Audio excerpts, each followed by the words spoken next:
안녕하세요. 반갑습니다. 책과 산책을 좋아하는 요길입니다. 칼 세이건의 코스모스를 리뷰하고 있는데요. 오늘은 제 4장이죠.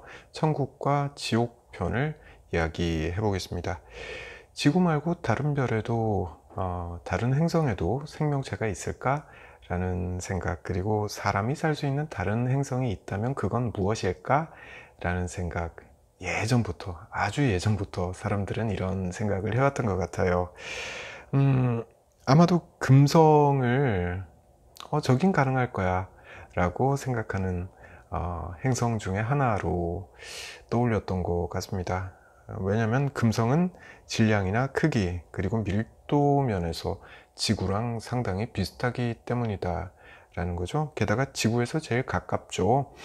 그래서 우리는 금성을 지난 수백 년 동안 우리 지구의 자매라고 생각해 왔다 라는 게 칼 세이건의 설명입니다. 그런데 천문학이 발전하면서 금성을 들여다 봤더니만 이건 사람이라곤 절대 살 수 없는 완전히 지옥이더라 라는 거죠. 코스모스 제4장의 제목이 천국과 지옥인데요. 여기서 말하는 천국은 우리 지구를 뜻하고요. 지옥이라는 것은 금성을 뜻합니다. 그 내용을 천천히 살펴볼게요. 금성은 그야말로 지옥입니다. 네, 왜냐면 일단 표면의 온도가 너무 높아요. 무려 섭씨 480도나 됩니다.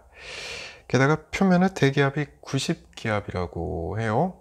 이건 지구의 해수면에서 약 1km를 내려가야 나오는 기압이라고 합니다. 이런 데서 사람이 살 수가 없는 거죠. 자, 몇 가지 이야기를 더 해볼게요. 금성은 풍속이 무려 초속 100m입니다. 시속으로 바꾸면 이게 360km 정도가 된다고 해요. 그러니까 480도짜리 뜨거운 불바람이 시속 360km로 불어오는 곳이 금성인 거죠. 자, 대기로 한번 올라가 보겠습니다. 금성의 대기는 96%가 이산화탄소로 구성이 되어 있다고 해요.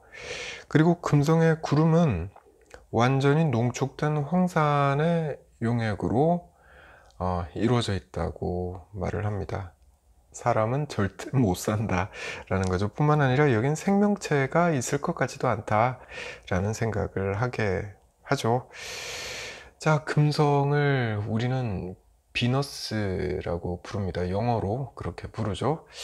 참 아름다운 이름이고, 그러니 얼마나 인간이 금성을 동경했을까라는 걸 알 수 있게 하는 대목이죠. 그런데 실상은 사람이 결코 살 수 없는 지옥이 금성이다 라는 걸 알 수 있는 거죠. 금성이 이렇게 뜨겁고 이산화탄소로 덮여 있고 이런 걸 물론 가보면 알 수 있겠죠. 근데 가보기 전에도 이걸 알았던 거잖아요. 그게 어떻게 가능했을까 라는 이야기를 잠깐 해볼게요. 기술의 발전사를 언급해야 하는데 내용이 살짝 복잡합니다. 그래서 이걸 최대한 간략하게 설명을 한번 해보겠습니다. 금성을 망원경으로 처음 본 사람은 갈릴레오였습니다. 그게 1609년이었고요.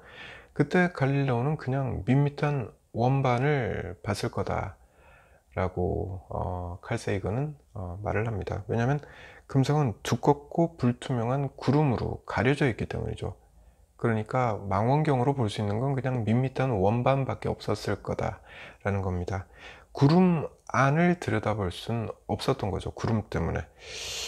그러니까 금성이 뭘로 구성됐는지 이것도 추측할 수는 없었던 거죠. 네, 그렇습니다. 그런데 시간이 좀 흘러서 상황이 바뀝니다. 과학자들이 빛의 주파수 대역을 연구하기 시작한 거예요. 인간이 볼 수 있는 빛은 가시광선밖에 없다고 하죠. 그런데 파장을 분석을 해보면 이게 좀 달라집니다. 감마선, X선, 자외선, 가시광선, 적외선, 그리고 전파 영역까지 다 볼 수 있게 된다라는 거죠. 재밌는 건 분자나 원소의 종류에 따라서 각각이 흡수하는 빛의 주파수나 파장이 다 다르다라는 걸 과학자들이 알아냈다는 거죠. 그러니까 저 주파수와 파장이 나오는 걸 보니까 저 행성에는 이산화탄소가 많겠는걸? 네, 이렇게 이어질 수 있게 된 거예요. 그래서 지구에 앉아서도 금성의 대기의 화학 조성이 어떻게 되는지 이걸 연구할 수 있게 된 거죠. 이걸 천체 분광학이라고 부르더라고요. 네. 이 천체 분광학을 통해서 1920년부터 금성을 연구하기 시작했고요. 이 연구들을 통해서 금성의 대기에는 엄청난 양의 이산화탄소가 있다라는 걸 밝혀내게 된 거죠. 자, 그럼 금성이 뜨겁다는 건 어떻게 밝혀냈느냐? 이건 전파 망원경 덕분에 가능했다고 해요. 전파 망원경은 지구 밖에서 오는 전파를 수신해서 관측하는 장비인데요. 아주 뜨거운 물체도 전파를 낸다고 하죠. 이 전파 망원경을 가지고 1956년부터 금성을 들여다보기 시작했는데 저 행성의 온도가 무척 높구나라는 걸 알게 됐다라는 거고요. 그리고 그 온도가 무려 섭씨 480도나 된다라는 걸 실제로 측정할 수 있는 계기도 있었습니다. 그게 구소련의 베네라 우주선 계획 덕분이었습니다. 우주선이 금성 표면에 실제로 착륙해서 온도도 재고 사진도 지구로 보내고 그랬던 거예요. 진짜 소련의 기술력, 정말 대단했던 것 같습니다. 정리를 하자면 인간의 기술력이 발전함에 따라서 금성의 실제 모습을 알게 된 거죠. 이건 인간이 꿈꿔온 또 다른 인간이 살 수 있는 행성, 그런 건 절대 아니고 들여다보니까 실상은 완전히 지옥이더라. 네, 이걸 알게 된 거죠. 저자가 하고 싶어 하는 말은 이거 같아요. 우리 지구도 금성처럼 될 수 있다. 그러니 제발 조심 좀 하자. 네, 이게 저자가 하고 싶어 하는 말인 것 같습니다. 무슨 말이냐? 설명을 좀 해볼게요. 금성은 이산화탄소로 대기를 둘러싸고 있죠. 그래서 태양으로부터 열이 들어오면 이게 원래는 일정량은 복사열로 반사돼야 되잖아요. 근데 이산화탄소가 대기를 둘러싸고 있으니까 반사가 안 되는 거예요. 네, 그래서 그냥 들어오는 열이 다 남아 있는 겁니다. 이게 온실효과라고 부르는 거죠. 열이 들어오기만 하고 빠져나가지 못하니까 금성의 표면은 점점 더 뜨거워지는 거죠. 네, 그렇습니다. 이 온실효과라는 건 우리 인간도 걱정을 하고 있는 거죠. 좀 정확히 말하자면 걱정만 하고 있습니다. 온실효과를 줄여보기 위해서 뭔가 좀 본격적으로 적극적으로 하고 있는 일은 사실상 없다시피 하죠. 그러니 앞으로 지구의 평균 기온이 1도 내지 2도만 상승을 하더라도 그것이 초래할 재앙은 잠옷 심각하다라고 칼 세이건은 말하고 있는 거죠. 뿐만 아니라 우리는 석유와 석탄을 태울 때 이산화탄소뿐만 아니라 황산기체도 대기 중으로 내보내죠. 금성에는 완전히 농축된 황산 용액으로 구름이 만들어져 있다라고 앞에서 언급했는데요. 그 구름이 지구에도 생길 수 있다라는 뜻으로 풀이할 수 있는 거죠. 자, 이 대목에서 에이 설마, 네, 저도 그렇게 생각했습니다. 근데 천천히 생각해 보면 칼 세이건이 하고 있는 말이 맞는 말 같습니다. 그 이야기를 좀 더 해볼게요. 네, 물론 내일 당장 황산비가 내리진 않을 거예요. 그렇진 않습니다. 근데 시간의 축을 좀 확장을 해보자고요. 인간의 시간이 아니라 우주의 시간, 지구의 시간을 이야기를 해보자는 거죠. 인간은 기껏 살아봐야 100년이잖아요. 근데 우리 지구는 지금껏 45억 년을 살아왔습니다. 이 인간의 시각이 아니라 지구의 시각에서 이야기를 다시 한번 해보자 라는 거죠. 제가 이해한 건 그거예요. 예를 하나 들어볼게요. 이 책에 나오는 이야기인데 1908년에 시베리아의 한 오지 마을에 행성이 하나 떨어졌습니다. 그 결과 약 2000제곱킬로미터의 숲이 납작하게 밀렸고요. 낙하 지점 근방에 있던 나무 수천 그루가 잿더미가 됐습니다. 그때 대기에서 발생한 충격파가 지구를 두 바퀴나 돌았다라고 해요. 자, 그럼 이 해성이 얼마나 크길래 이런 일이 벌어졌느냐?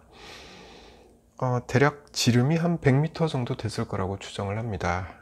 지름 100m면 미식축구 경기장 하나 사이즈인 거죠. 초속으로 30km, 그러니까 시속으로 환산하면 약 11만 km로 날아왔을 거다라고 추정을 해요. 이게 충돌한 거예요, 지구랑. 그러니까 그 충격파가 얼마나 컸을까라는 거 짐작이 가능하죠. 이 정도 사이즈의 혜성이 지구에 떨어지는 거 자주 있는 일은 아니라고 해요. 천년에 한 번꼴 다행인 거죠. 네, 그리고 혜성들 중에 좀 큰 애들이 있습니다. 헨리 혜성, 이게 지구를 주기적으로 지나가죠. 헨리 혜성이 지름이 약 20km 정도 된다고 합니다. 이런 혜성이 지구와 충돌할 확률은 10억 년에 한 번꼴이라고 하죠. 무척 다행한 거죠.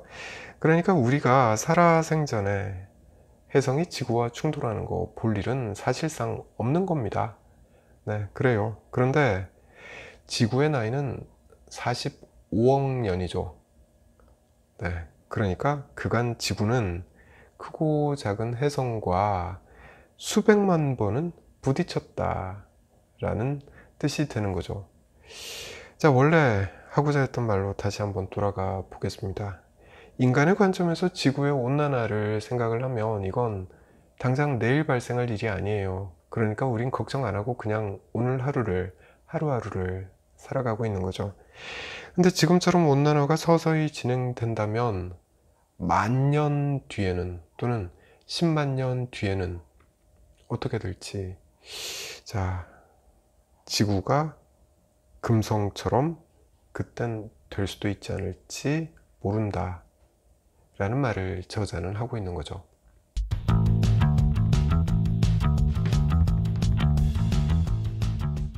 현재 상황을 보면 인간이 살 수 있는 행성은 지구뿐입니다. 네, 그래요. 이걸 우리가 좀 지켜야 되는데, 보존해야 하는데, 환경을 지켜야 하는데, 그 생각을 이 책을 읽다 보면 하게 되더라고요. 근데 이걸 어떻게 실천할 것이냐. 네, 뭐 분리수거 열심히 하고, 또 친환경 에너지라는 걸 웬만하면 그런 걸 쓰고, 또 자동차를 웬만하면 덜 타고 덜 운전을 하고 대중교통을 이용을 하고, 자, 이런 거 우리 자주 듣습니다. 근데 이것뿐일까? 우리가 할 수 있는 일이 이것뿐일까? 좀 더 적극적으로 우리가 해야 할 일을 찾아야 되는 거 아닌가? 네, 이런 생각을 하게 되더라고요. 근데 그게 과연 뭘까? 이렇게까지 생각이 미치게 되면 머리가 좀 상당히 복잡해집니다. 그 답이 뭘까라는 걸, 이 책을 좀 더 천천히 읽다 보면 혹시나 찾게 되지 않을까? 그 실마리라도 잡게 되지 않을까? 그런 기대를 가지고 이 책의 나머지를 좀 읽어봐야 되겠다라는 생각을 하게 됐어요. 자, 오늘 영상은 여기까지이고요. 다음에 다룰 내용은 제 5장 붉은 행성을 위한 블루스입니다. 저는 다음 영상에 그 내용을 담아서 다시 찾아오겠습니다.